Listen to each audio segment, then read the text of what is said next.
Hello friend, welcome to present education. दोस्तों, आज का जो हमारा सब्जेक्ट है वह है जीके का और जो हमारा टॉपिक है वह अधिनियम से संबंधित है। तो चलते हैं हम अधिनियम के पहले टॉपिक पे। हमारा पहला टॉपिक है मानव अधिकार संरक्षण अधिनियम 1993। तो इसी से रिलेटिव हमारे कुछ क्वेश्चन हैं। तो पहला क्वेश्चन है, मानव अधिकार संरक्षण अधिनियम 1993 किस तिथि को लागू किया गया? आंसर है ए 28 सितंबर 1993। अगला क्वेश्चन है हमारा, मानव अधिकार संरक्षण अधिनियम 1993 का क्या उद्देश्य था? आंसर है डी उपयुक्त सभी। अगला क्वेश्चन, राष्ट्रपति द्वारा 1993 में मानवाधिकार संरक्षण अध्यादेश संविधान के किस अनुच्छेद के अंतर्गत जारी किया गया था? आंसर है ए अनुच्छेद 123। अगला क्वेश्चन है, मानव अधिकार संरक्षण अधिनियम 1993 का संशोधित अधिनियम किस अधिनियम द्वारा प्रतिस्थापित किया गया है? आंसर है बी अधिनियम 2006।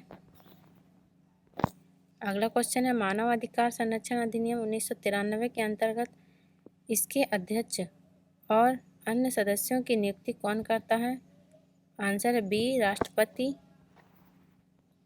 अगला क्वेश्चन, मानव अधिकार संरक्षण अधिनियम 1993 के अंतर्गत अध्यक्ष और सदस्यों की पदावधि कितनी है?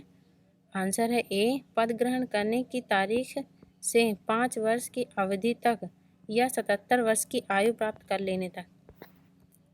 अगला क्वेश्चन है,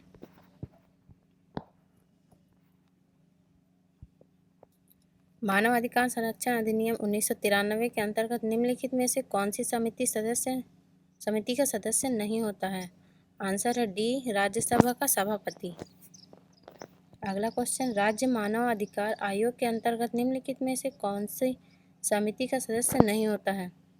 आंसर है सी विधानसभा का उपाध्यक्ष। हमारा अगला टॉपिक है, अनुसूचित जाति और अनुसूचित जनजाति अत्याचार निवारण अधिनियम 1989।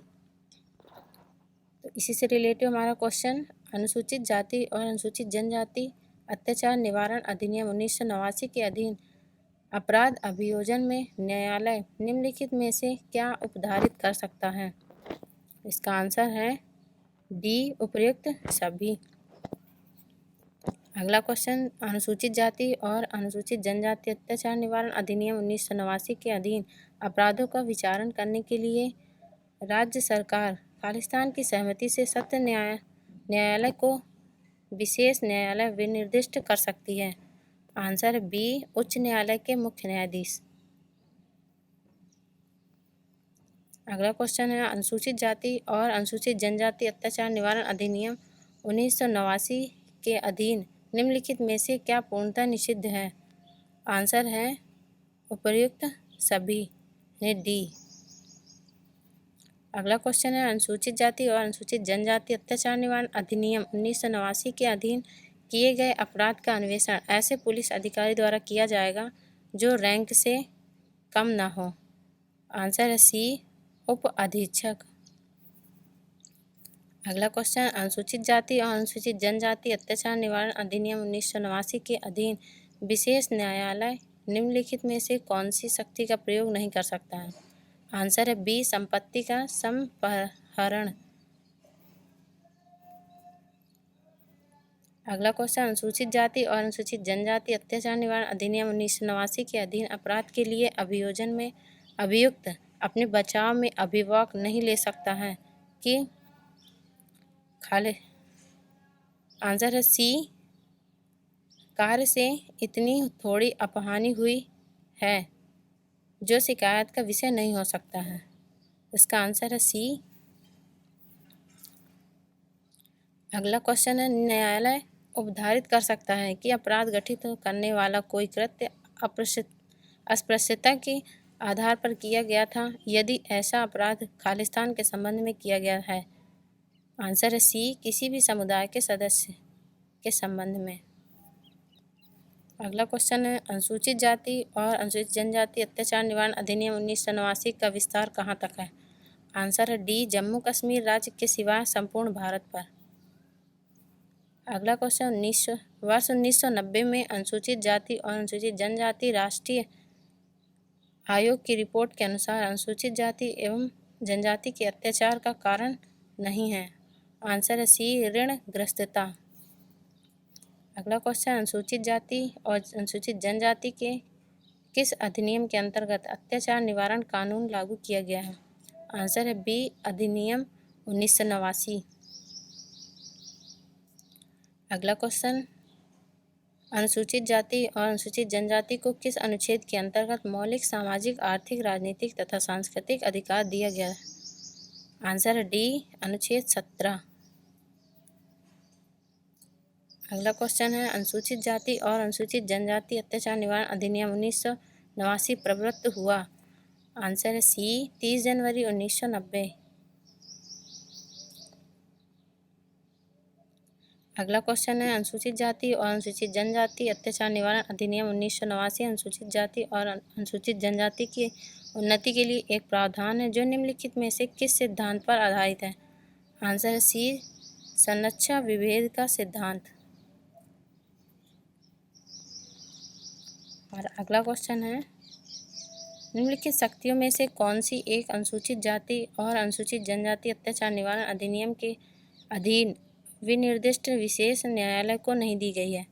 आंसर है बी, पुलिस से भिन्न किसी व्यक्ति को अतिरिक्त अन्वेषण के लिए अधिकृत करना।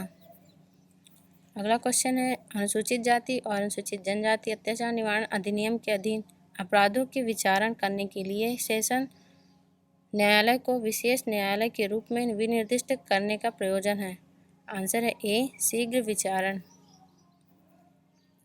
अगला क्वेश्चन है, अनुसूचित जाति और अनुसूचित जनजाति अत्याचार निवारण अधिनियम के अंतर्गत जांच अधिकारी शीर्ष प्राथमिकता के आधार पर घटना की जांच कर जांच की रिपोर्ट किसको सौंपेगा? आंसर है सी, अधीक्षक को।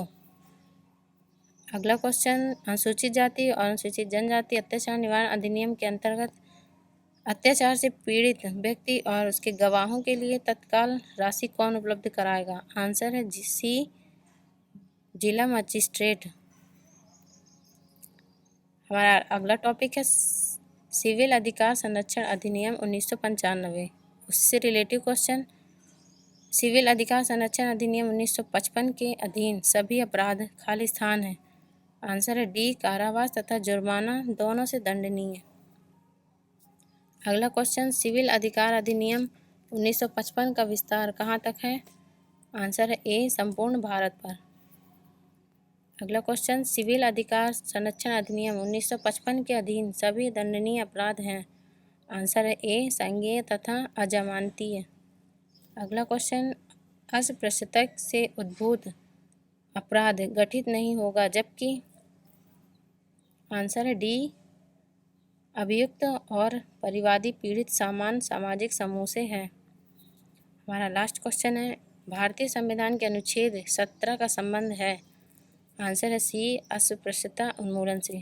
तो दोस्तों, यदि आपको हमारा वीडियो पसंद आया तो प्लीज़ लाइक करें, सब्सक्राइब करें हमारे चैनल को और शेयर करें।